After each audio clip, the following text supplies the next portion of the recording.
Hi everyone, we have reached the end of our June exam question paper 1, grade 10, and this is question 6, which is another graph question, but here obviously the graph has been given to us as opposed to the previous question where we needed to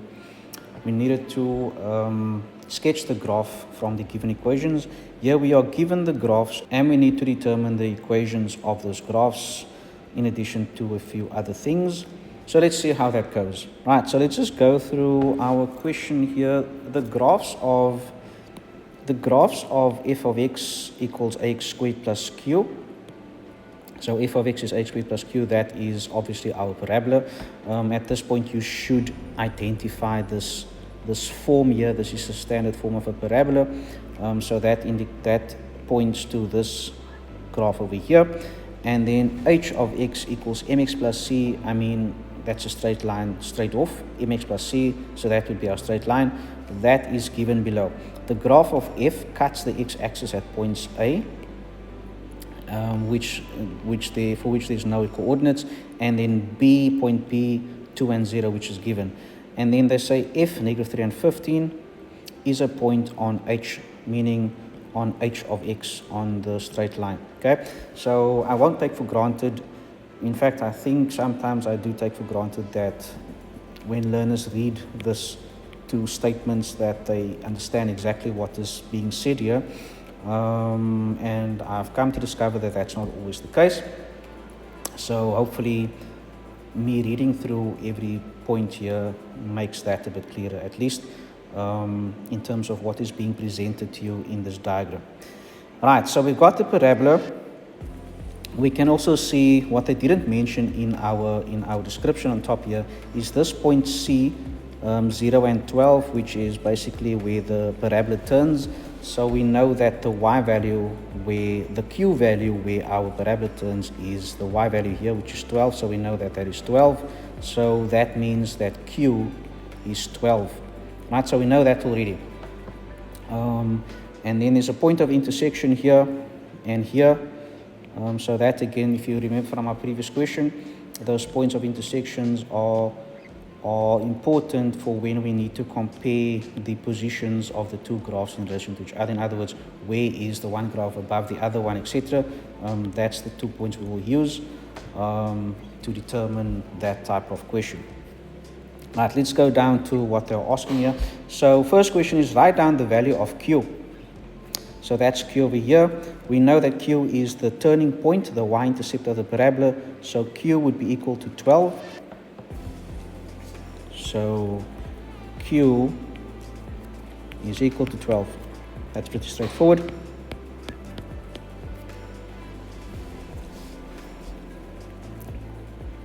Next question. Hence determine the equation of f of x. Hence determine. Hence meaning, so from what you have gotten so far from the previous questions, in this case it's just the one question, hence determine the equation of f of x. So if I go up here, now that I have my q value, what I've got for the equation of f of x is as follows. I've got f of x currently is equal to ax squared plus 12 now. Right, we have the q value, q is equal to 12, and they say from what you've gotten so far, determine the equation of f of x. Now that means I need to find the value of a. And remember, we mentioned at some point previously that when we are dealing with calculations of parabolas, straight lines, etc., hyperbolas, whatever graph, even though the notation, the function notation, which is f of x, g of x, h of x, etc., that is useful for many reasons. When we are dealing with the equation itself and working out different values of the equation, we are going to let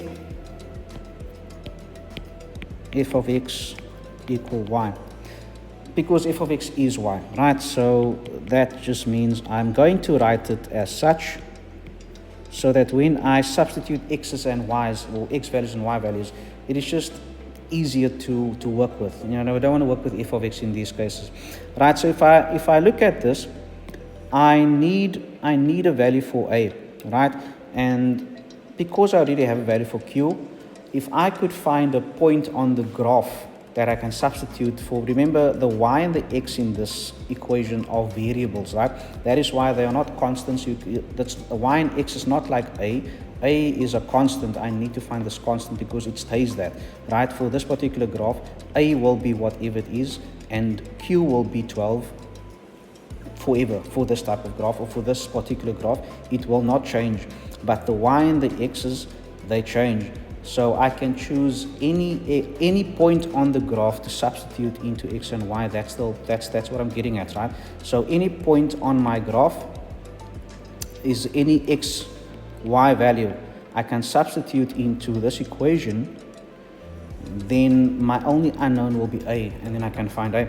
So if I go to my graph, my parabola, careful of course, f is not on the parabola, it's on a straight line, so I can't use that point. But I do have a couple of points. So I've got C, that's a point on the parabola, and I've got point B as well. That point of intersection of the two lines, that's 2 and 0. That point lies on both the parabola and the straight line. I'll use B, 2 and 0. So I'm going to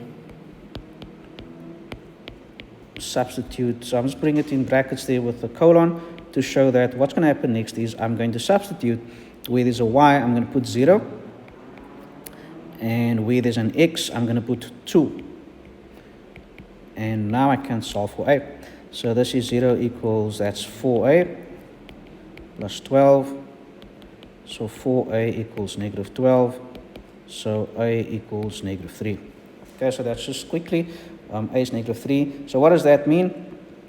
This means that y is equal to negative 3x squared plus 12, which means that f of x is equal to negative 3x squared plus 12. Right, if you didn't still write this down, this is fine because the equation of the parabola is this. These are the same thing. I just wanted to write it as f of x. Right, so the equation for our parabola is negative 3x plus 12. 6.1.3, write down the coordinates of the x-intercept of f at point A. The coordinates of the x-intercept of f is the parabola at A. So they want the coordinates, right? They want the coordinates of that x-intercept. Okay, so this is quite straightforward when it comes to parabolas that in grade 10, for our purposes, where our parabola is symmetrical about the y-axis. In other words, this y-axis cuts our parabola straight down the middle. So it's symmetrical about the y-axis.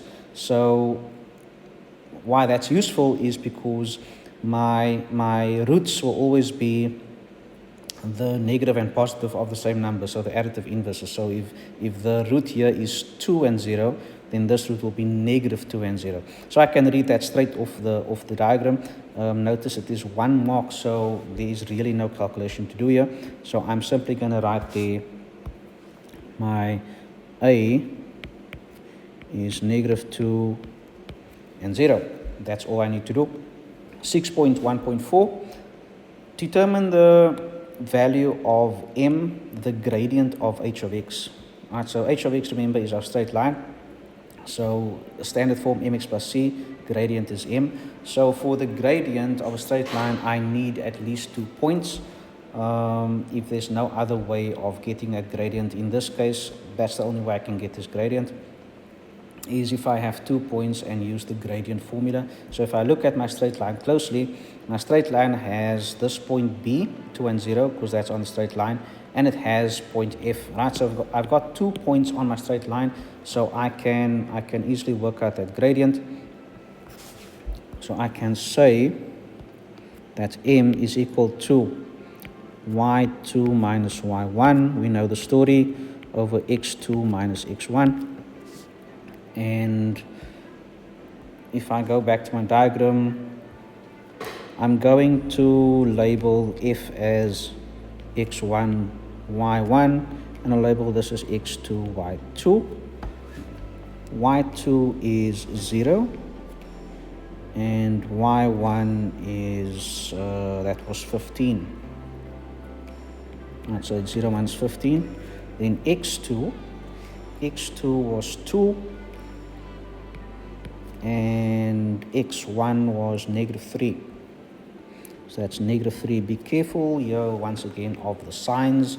That is mostly why we get this wrong, because we forget about the negative signs. So this simplifies to negative 15 over, that's 2 minus 3 is 2 plus 3, which is 5. So that's negative 15 over 5, which gives us negative 3. So our gradient is negative 3. And that was what they asked of us. Determine the value of m, the gradient of h of x.